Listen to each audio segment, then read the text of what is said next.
to all my lost boys. We rowdy. Shout to all my lost boys. How's everybody doing? This is a FlipinBean video. We're going to do all my coverage of G4. Real quick, real down, real dirty. First one up, we have Garretson knives. Garretson did this crazy folder. You know, we got some of his more awesomeness right there. And then what we have next coming up is, bam, Hello Kitty. You know what? I'm man enough to say I would like to carry that Hello Kitty folder. He actually told me how he did that. That's pretty cool. That's actually its pouch that he sold in. That thing sold real quick. Next we have up an American Kami.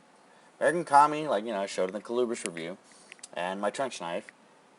Ram, bam, straight up to it. The sporks. He has titanium sporks, tweezers, and multi-tools, along with, and they all have bottle opener functions on it.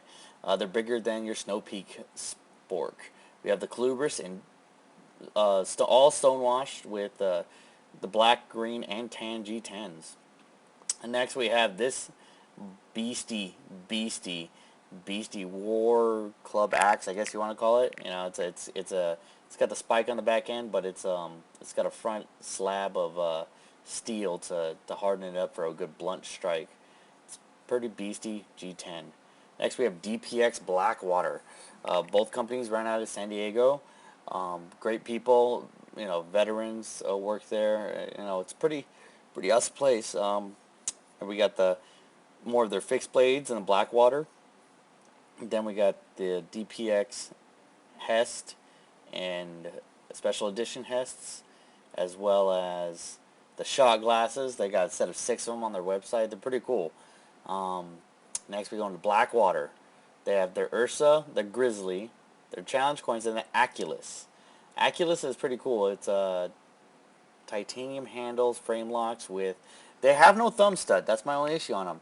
It's definitely more of a gent folder, and it's in Damascus. And yeah, like we said, the Grizzly and the Ursa. That's Nadine, and that's Lisa. They're pretty awesome gals. They like to drink a little bit. I'm playing. They're great people. Really good, nice people. SK, you know, real traditionalist. He's got everything. He's got, I think he has a divot tool for when you go golfing. He's got his knives.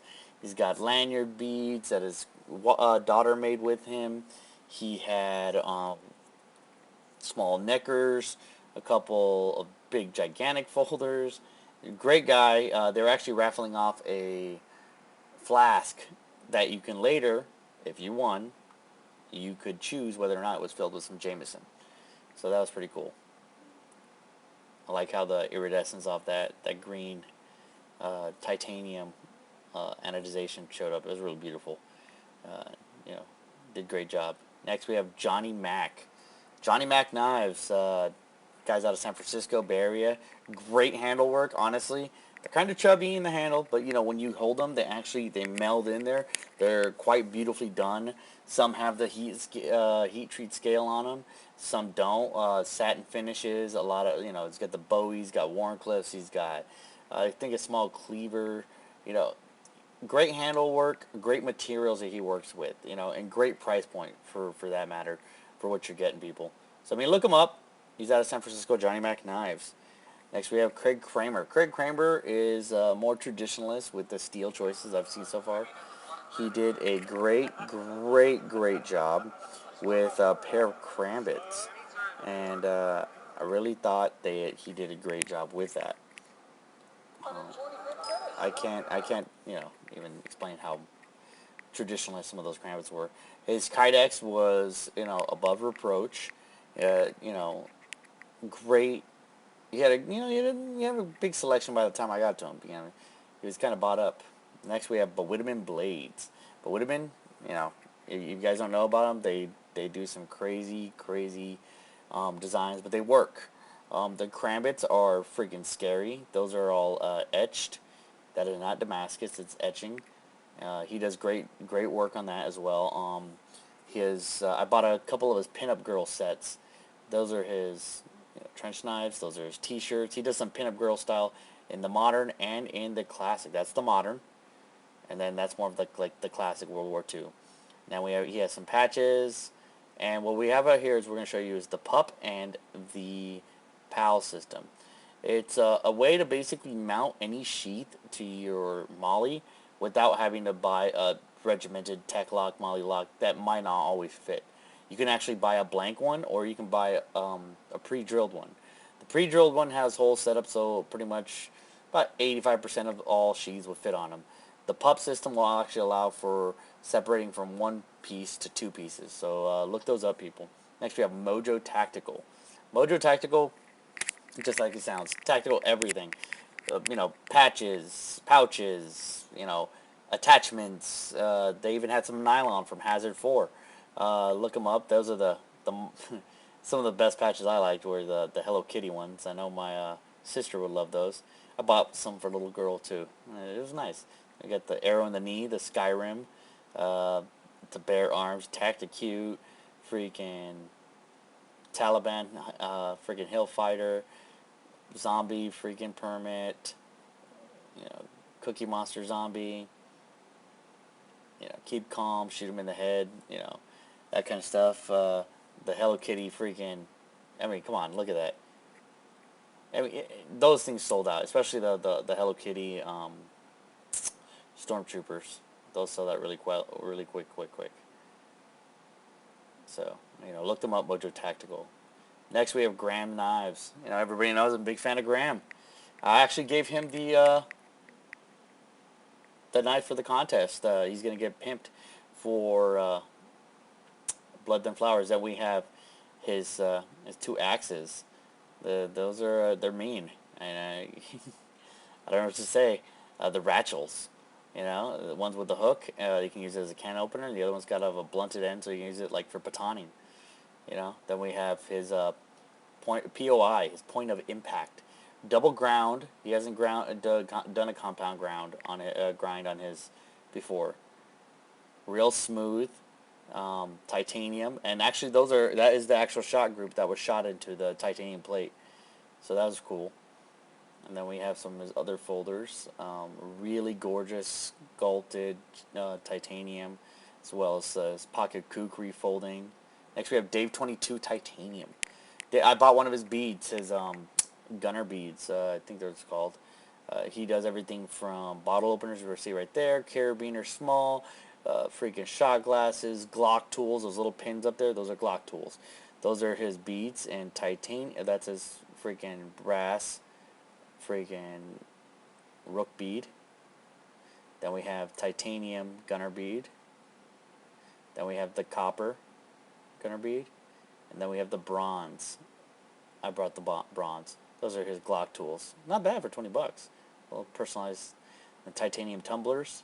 Then as we had to go around. Titanium chess set. The entire thing is made out of titanium. Everything. He handmade everything.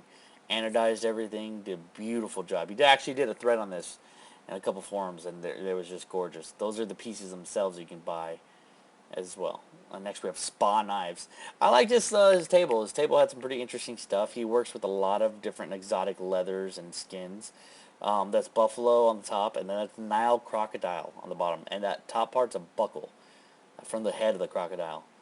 $200 for a belt. And you get the eel and ray skin, and then you got, it did some gorgeous stuff. Next we have Hawk Knives. Grant and Gavin Hawk. They do great stuff. There's the beetle. Sorry, it's a little shaky. There's his beetle folder. These are, and then we're going to go over to his Cyclopses. Mantis Knives did a run of these, and then they got the production. He's got the customs.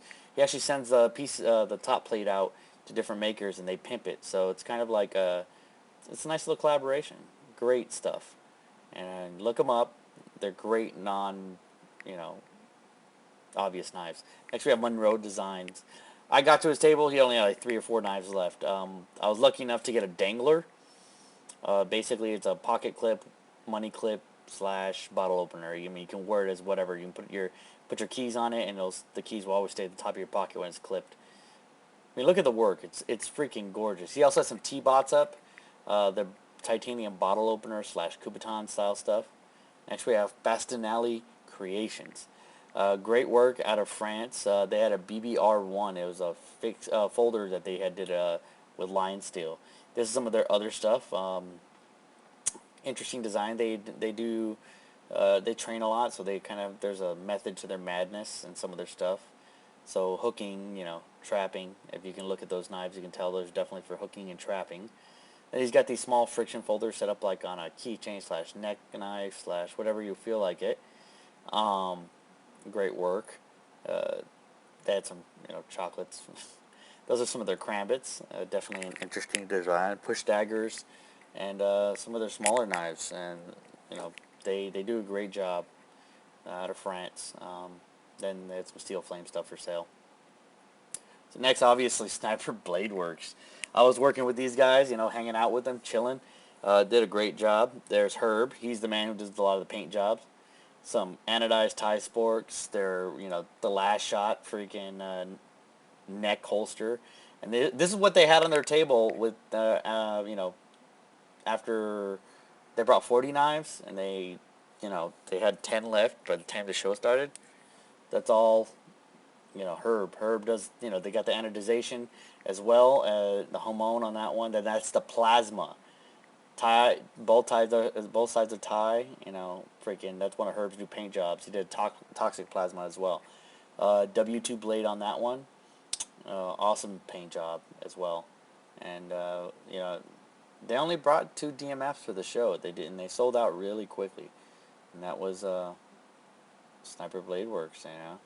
Sorry, I'm just kind of walking over here real quick, do a quick tangent to our buddy Sean Kendricks.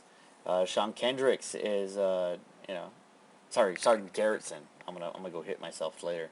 Sean Garretson, great stuff, great price points, perfect for the cash conscious. His fixed blades under 200, max 250, I want to say. Friction folders, small neck knives, machetes. Machetes were really inexpensive, great price. Real user blades, Leo owned and operated. He does a great job.